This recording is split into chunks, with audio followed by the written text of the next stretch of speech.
Good afternoon बच्चों, कैसे हैं आप सब लोग। मैं एकदम बढ़िया और उम्मीद करता हूँ कि आप सब लोग भी बढ़िया होंगे। बच्चों, आज मैं आयुष पुरोहित आप सभी का स्वागत करता हूँ नवज्योति ग्लोबल स्कूल्स के यूट्यूब चैनल में। बच्चों, आपने अभी तक जितने भी चैप्टर्स पढ़े हैं उनसे संबंधित आपके कोई प्रश्न हो तो आप हमें नीचे कमेंट कर सकते हैं। हमें आपके कमेंट का इंतज़ार रहेगा। बच्चों, आज हम पढ़ने जा रहे हैं कक्षा 7 की हिंदी का पाठ नंबर 9, जिसका नाम है चिड़िया की बच्ची। बच्चों, अभी तक हम इसमें 8 पाठ पढ़ चुके हैं और आज हमारा 9वां पाठ है। माधव ने अपनी संगमरमर की एक नई कोठी बनवाई है। उसके सामने बहुत ही सुहावना बगीचा भी लगवाया है।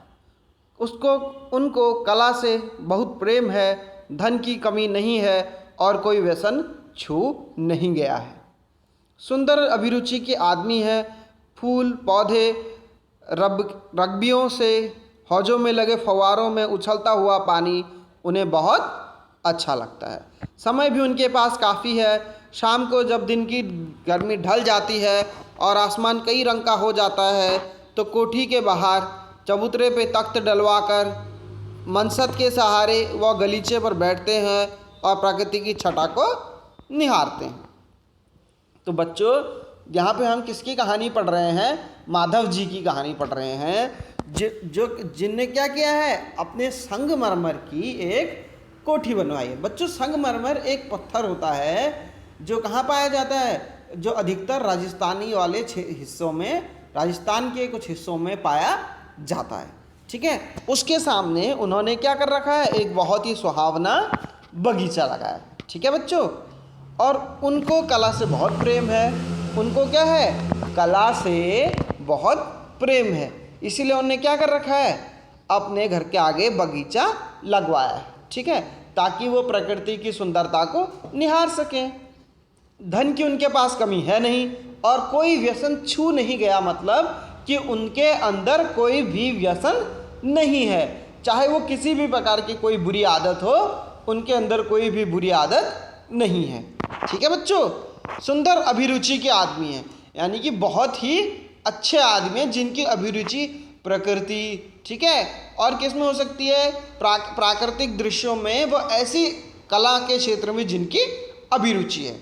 ठीक है, अभिरुचि मतलब रुचि कहते हैं कि जिस क्षेत्र को आदमी की जानने की इच्छा होती है।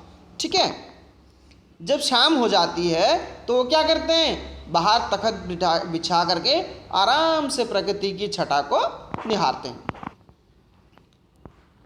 मानो इससे उनके मन को तृप्ति मिलती है। मित्र हुए तो उनसे विनोद चर्चा करते हैं, नहीं तो पास रखे हुए फर्शी हुक्के की सटक को मुंह में दिए ख्याल में संध्या के स्वप्न की भांति गुजार देते हैं।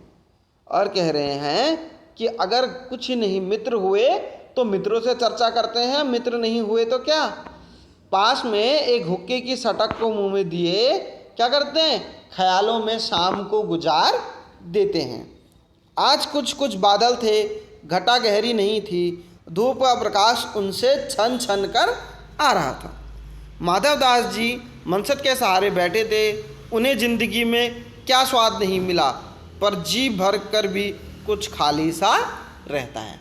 माधव जी कह रहे हैं कि आज कुछ बादल थे। ठीक है बच्चों, कभी होता है ना, आकाश में बादल आ जाते हैं और सूरज की रोशनी उनसे ऐसा लगता है जैसे छन्नी की तरह छन के आ रही है। तो ऐसे ही क्या था? आज का मौसम था, कुछ हल्के हल्के बादल थे जिससे सूरज की रोशनी छन के आ रही थी।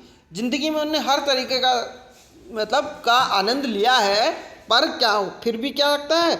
उन्हें ऐसा लगता है कि उनका मन खाली खाली सा है। उस दिन संध्या के समय देखते देखते सामने गुलाब की डाली पर एक चिड़िया आन बैठी। चिड़िया बहुत सुंदर थी, उसकी गर्दन लाल थी और गुलाबी किनारे होते होते किनारों पर जरा नीली पड़ गई थी। पंख ऊपर से चमकदार शाही के थे। उसका नन्हा सा सर तो बहुत प्यारा लगता था। शरीर पर चित्र विचित्र चित्रकारी थी।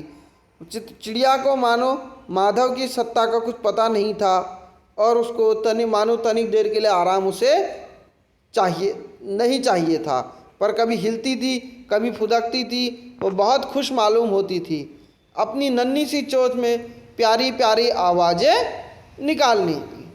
ठीक है, एक दिन क्या हुआ कि माधव दास जी के गुलाब की डाली पर क्या होना आके बैठ गया, एक चिड़िया आके बैठ गई। वो चिड़िया कैसी थी, बहुत ही सुंदर थी, जिसकी गर्दन कैसी थी, लाल थी और किनारों में गुलाबी होते हुए जरा सा नीली पड़ गई थी। उसके पंख ऐसे लगते थे कि मानो किसी चमकदार स्याही से बने हुए हों। ठीक है बच्चों, और चित्र पे, शरीर पे प्रकार प्रकार की, विभिन्न प्रकार की चित्रकारी की गई हो। वो जो चिड़िया थी उसको क्या चाहिए था, और माधव की सत्ता का पता नहीं था कि यह माधव दास जी का घर है और ये उनका परिवेश है ना। तो इसीलिए, लेकिन उसको क्या था, उसको किसी से कोई मतलब नहीं था और ना ही उसे कोई आराम चाहिए था। वो क्या करती थी, कभी कूदती थी, कभी फुदकती थी, इधर उधर घूम रही थी ऐसे ही, और बड़ी खुश हो रही थी ऐसा करके, और अपनी प्यारी सी चोंच से प्यारी प्यारे आवाज़ें निकाल रही थी। माधव दास को वह चिड़िया बड़ी मनमानी लगी। उसकी स्वच्छंदता बड़ी प्यारी जान पड़ती थी। वह चिड़िया कुछ देर तक इस डाल से उस डाल थिरकना देखते रहे। इस समय वह अपना बहुत कुछ काम भूल गए। उन्होंने चिड़िया से कहा, आओ तुम बड़ी अच्छी आई, यह बगीचा तुम लोगों के बिना सूना लगता है। सुनो चिड़िया, तुम खुशी से यह समझो, मैंने यह बगीचा तुम्हारे लिए ही बनवाया है। तुम बेटके यहाँ आया करो। बोली माधव दास जी से चिड़िया बोली क्या हुआ, माधव दास जी ने कुछ देर तक ऐसे चिड़िया को देखते रहे कि चिड़िया कैसी है, मनमानी सी है, और ऐसा करके उन्हें ऐसा उसका देख करके उन्हें बड़ा खुशी हुई। उन्होंने अब वो अपना काम सब भूल गए। माधव जी ने चिड़िया से कहा, तुम बहुत अच्छी आई, तुम लोगों के बिना ये बगीचा सूना लगता है। तो माधव दास जी उससे कहते हैं, सुनो, खुशी से यह समझो कि यह बगीचा तुम्हारे लिए ही बना हुआ है और यहाँ हमेशा आया करो, रोके टोके आया करो। चिड़िया पहले तो असावधान रही, फिर जान कर उससे की जा रही है तो एकाएक घबराई, फिर संकोच से बोली, मुझे पता नहीं था यह आपका बगीचा है, मैं अभी चली जाती हूँ। पल भर में सांस लेने के लिए टिक गई थी। तो चिड़िया कहती है, पहले तो वो असावधान रही, मतलब उसे पता नहीं चला कि उससे बात हो रही है। जब उसे पता चला कि ये बात किससे की जा रही है, अरे ये बात तो मेरे से की जा रही है, तो वो बोली कि मुझे पता नहीं था कि ये बगीचा किसका है, ये माधव दास जी है, आपका बगीचा है, मैं तुरंत अभी चली जाती हूँ। ठीक है, माधव दास जी ने कहा, यह बगीचा तो मेरा है, यह कोठी भी मेरी है, लेकिन तुम सब कुछ अपना समझ सकती हो, यह सब कुछ तुम्हारा है, तुम कैसी भोली हो, कैसी प्यारी हो, जाओ नहीं बैठो, मेरा मन खुश होता है। चिड़िया कुछ संकुचा गई। उसे बहुत बोध हुआ कि उससे कहीं गलती तो नहीं हुई, यहाँ बैठ के उसका थिरकना रुक गया। वह भयभीत सी बोली, मैं थक कर यहाँ बैठ गई थी, अभी चली जाऊँगी, आपका बगीचा आपका है, मुझे माफ़ करें। तो चिड़िया कहती है, माधव जी उससे कहते हैं कि हे चिड़िया, ये बगीचा भी मेरा है और ये कोठी भी मेरी है, पर तुम सब कुछ ऐसा समझ सकती हो कि तुम्हारा है, जाओ नहीं बैठो, मुझे बड़ा अच्छा लगता है तुम ऐसे कूदती हो। तो चिड़िया को थोड़ा सा डर लगा और उसने सोचा कि कहीं मेरे से यहाँ बैठ के गलती तो नहीं हो गई। होता है ना, कभी हम कुछ काम करते हैं और हमें उसे करके ऐसा हमें लगता है कि जैसे हमसे डर हो गई है। माधव दास जी ने कहा, हे भूली चिड़िया, तुम्हें देखकर मेरा चित्र प्रफुल्लित हुआ है, मेरा महल भी सूना है, वहाँ भी कोई चहचहाता नहीं, तुम्हें देखकर मेरी रागनियों का जी बहलेगा, कैसी प्यारी हो, यहीं क्यों ना रहो। चिड़िया बोली, मैं माँ के पास जा रही हूँ, सूरज की धूप खाने और हवा से खेलने और फूलों से बातें करके मैं ज़रा घर से उड़ आई थी, अब सांझ हो रही है, मैं माँ के पास जा रही हूँ, मैं अभी चली जा रही हूँ, आप सोच ना करें। तो माधव जी कहते हैं कि हे चिड़िया, कि तुम्हें कहीं जाने की ज़रूरत नहीं है, तुम यहीं आराम से रहो। लेकिन चिड़िया कहती है, मैं थोड़ा सा धूप में उड़ने के लिए और हवा से खेलने के लिए घर से निकल आई थी और मैं अभी घर से जा रही हूँ, आप ज़्यादा सोच विचार ना करें। माधव दास जी ने कहा, हे प्यारी चिड़िया, पागल मत बनो, देखो चारों तरफ कैसी बहार है, उधर पानी खिल रहा है, उधर गुलाब हंस रहा है, भीतर महल में चलो, जाने क्या क्या पाओगी। मेरा दिल वीरान है, वहाँ कब से हंसी सुनने को मिलती है। मेरे पास बहुत सा सोना मोती है, एक सुंदर सा घर मैं तुम्हें बना दूंगा, मोती की झालर उसमें लटकेगी, तुम उसमें खुश रहना। और तुम्हें क्या चाहिए? माँ के पास क्या है बताओ, तुम यहीं सुखी रहो मेरी भोली गुड़िया। तो चिड़िया माधव दास जी कहते हैं, माधव दास जी कुछ ऐसे प्रयास कर रहे हैं कि चिड़िया उनके यहाँ रुक जाए, क्योंकि उनके यहाँ कोई छोटा बच्चा नहीं है ना, जिसके साथ माधव जी खेल के खुश हो सकें। तो माधव दास जी कहते हैं कि मेरा घर महल सूना है, तुम यहीं रुक जाओगी तो मुझे बहुत अच्छा लगेगा। चिड़िया घबरा गई, बोली, मैं तनिक भटक कर आराम के लिए डाली पर रुक गई थी, अब भूल कर ऐसी गलती नहीं होगी, मैं यहाँ से उड़े जा रही हूँ। तुम्हारी बातें मेरी समझ में नहीं आती। मेरी माँ के घोंसले के बाहर बतेरी सुनहरी धूप बिखरी रहती है और मुझे क्या करना है। 2 दाने माँ ला देती है, जब भी मैं खेलने बाहर जाती हूँ तो मेरी माँ मेरी बाट देखती है। तुम मुझे कुछ मत समझो, मैं अपनी माँ की हूँ। तो माधव दास जी कह रहे हैं कि क्या है? चिड़िया कहती है, मेरे बहुत मज़े हैं, मेरी माँ मेरे को 2 दाने ला देती है और वो माँ की घोंसले के बाहर बहुत सारी धूप बिखरी रहती है, और क्या है, जब मैं खेलने जाती हूँ तो मेरी माँ मेरा इंतज़ार करती है, तुम मुझे अपना कुछ भी मत समझो। माधव दास जी ने कहा, हे भोली चिड़िया, तुम कहाँ रहती हो? तुम मुझे नहीं जानती? चिड़िया, मैं माँ को जानती हूँ, भाई को जानती हूँ, सूरज को और उसकी धूप को जानती हूँ, घास पानी फूलों को जानती हूँ। महामान्य, तुम कौन हो? मैं तुम्हें नहीं जानती। माधव दास, तुम भोली हो चिड़िया, तुमने मुझे नहीं जाना, तब तुमने नहीं जाना, तब तुमने कुछ नहीं जाना। मैं तो हूँ सेठ माधव दास, मेरे पास क्या नहीं है, जो मांगो मैं वह दे सकता हूँ। चिड़िया, पर मेरी छोटी सी जात है, आपके पास सब कुछ है, तो मुझे जाने दीजिए। माधव दास जी कहते हैं, हे भोली चिड़िया, क्या तुम मुझे नहीं जानती हो? चिड़िया कहती है, मैं फूलों को जानती हूँ, तारों को जानती हूँ, है ना, पानी को जानती हूँ, घास को जानती हूँ, अपने भाई को जानती हूँ, अपनी माँ को जानती हूँ, सूरज और उसकी धूप को जानती हूँ, पर हे महामानव, आपको नहीं जानती हूँ। तो माधव दास जी कहते हैं, तुम भोली हो चिड़िया, तुमने मुझे नहीं जाना तो कुछ नहीं जाना। मैं सेठ माधव दास हूँ, मेरे पास सब कुछ है, जो मांगोगी वो दूंगा। तो माधव चिड़िया कहती है, मैं तो छोटी सी चिड़िया हूँ, मुझे क्या चाहिए? अगर आपके पास सब कुछ है तो मुझे जाने दें।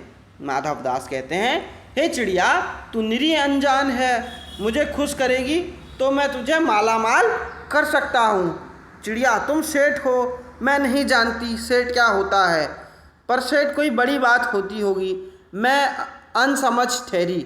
माँ मुझे बहुत प्यार करती है, वो मेरी माँ राह देखती होगी। मैं मालामाल क्या होकर क्या होंगी मैं नहीं जानती, मालामाल किसे कहते हैं, क्या मुझे वो तुम्हारा माल होना चाहिए? चिड़िया, अरे सेठ, अरे चिड़िया, तुझे बुद्धि नहीं है, तू सोना नहीं जानती, सब जगत को उसकी तृष्णा है। मेरे पास सोने का ढेर है, तेरा समूचा घर सोने का बनवाऊंगा, ऐसा पिंजरा बनवाऊंगा जो दुनिया में नहीं होगा। तो उसके भीतर थिर फुदक कर खुश होया करियो, तेरा भाग्य खुल जाएगा, तेरे पानी पीने की कटोरी भी सोने की होगी। चिड़िया, सोना क्या होता है? सेठ, तू क्या जानेगी, तू चिड़िया जो है, सोने का मूल्य सीखने के लिए तुझे बहुत कुछ सीखना है। बस यह जान ले, सेठ माधव दास से बात कर रहा है, जिससे मैं बात कर लेता हूँ उसकी किस्मत खुल जाती है। तू अभी जग का हाल नहीं जानती, मेरी कोठियाँ पर कोठियाँ हैं, बगीचे पर बगीचे हैं। तो माधव दास जी चिड़िया से कहते हैं, हे चिड़िया, तू सोने को नहीं जानती, तू अगर मेरे पास रहेगी मैं तुझे मालामाल कर दूंगा। तो चिड़िया कहती है, मैं मालामाल होके क्या करूँगी, वहाँ तो मेरी माँ मेरी राह देख रही है कि मेरी लड़की कब से घर नहीं आई है। तो चिड़िया कहती है कि मुझे जाने दो, मेरे को मालामाल नहीं होना है। और कहती है तब माधव दास कहते हैं, हे चिड़िया तुझे बुद्धि नहीं है, मेरे पास ढेर सारा सोना है, सारे जगत को श्री तृष्णा है, तृष्णा है मतलब इच्छा है ना, आवश्यकता है, ठीक है, उसका मोह है। अब तू सुन, तो सेठ कहते हैं मैं तेरा समूचा घर पिंजरा सोने का बनवा दूंगा, तेरे खाने की कटोरी भी सोने की होगी और तू ऐसी माला माल हो जाएगी। चिड़िया कहती है सोना क्या होता है, मुझे क्या पता। सेठ कहता है कि तू सोने को नहीं जानती, चिड़िया जो ठहरी, चिड़िया सोने को जानने के लिए तुझे बहुत कुछ सीखना पड़ेगा, ठीक है। सोने तब मैं माधव दास जो तुझसे बात कर रहा हूँ, मैंने जिससे बात कर ली उसके भाग्य खुल जाते हैं, मेरी कोठियाँ ही कोठियाँ हैं, बगीचे ही बगीचे हैं, दास दासियाँ हैं, है ना, यानी कि मैं बहुत सेठ आदमी हूँ। ऐसा वरदान कब किसको मिलता है री चिड़िया, तो इस बात को समझती क्यों नहीं। तो चिड़िया कहती है सेठ मैं नादान हूँ, मैं कुछ नहीं समझती, पर मुझे देर हो रही होगी तो मेरी माँ मेरी बाट देखती होगी। सेठ ठहर, अपने पास के फूल को तूने देखा है, यह एक है फूल है, ऐसे अनगिनत फूल है मेरे बगीचे में, भांति भांति के रंग है, उनमें तरह तरह की खुशबू है। चिड़िया मैंने तेरे चित्त पसंद किया है और वे सब फूल तेरे लिए खिला करेंगे। वहाँ तेरी माँ घोंसले में है, पर क्या इस बाहर के सामने तेरी माँ है, वहाँ तेरे घोंसले में तो कुछ भी नहीं, तू अपने को नहीं देखती, तेरी कैसी सुंदर गर्दन, कैसी रंगीन दे, तू अपने मूल्य को नहीं देखती, मैं तुझे सोने से मढ़कर तेरे मूल्य को चमका दूंगा। सेठ क्या कहता है कि मेरे सामने जैसे तेरे सामने फूल हैं, ऐसे मेरे बगीचे में अनगिनत फूल हैं, तूने मेरे को मन प्रसन्न किया है, और मैं क्या करूँगा, तेरे लिए सोने का पिंजरा बनाऊँगा, है ना, और तेरे माँ के घोंसले में क्या है तेरे पास, लेकिन यहाँ मेरे पास सारी सुख सुविधाएं हैं, और मैं तेरे को सोने से जड़ के तेरा जीवन चमका दूंगा। चिड़िया सेठ मैं अपने को नहीं जानती, इतना जानती हूँ मेरी माँ है और मुझे देर हो रही है, सेठ मुझे रात मत करो, रात में बहुत अंधेरा हो जाता है और मैं राह भूल जाऊंगी।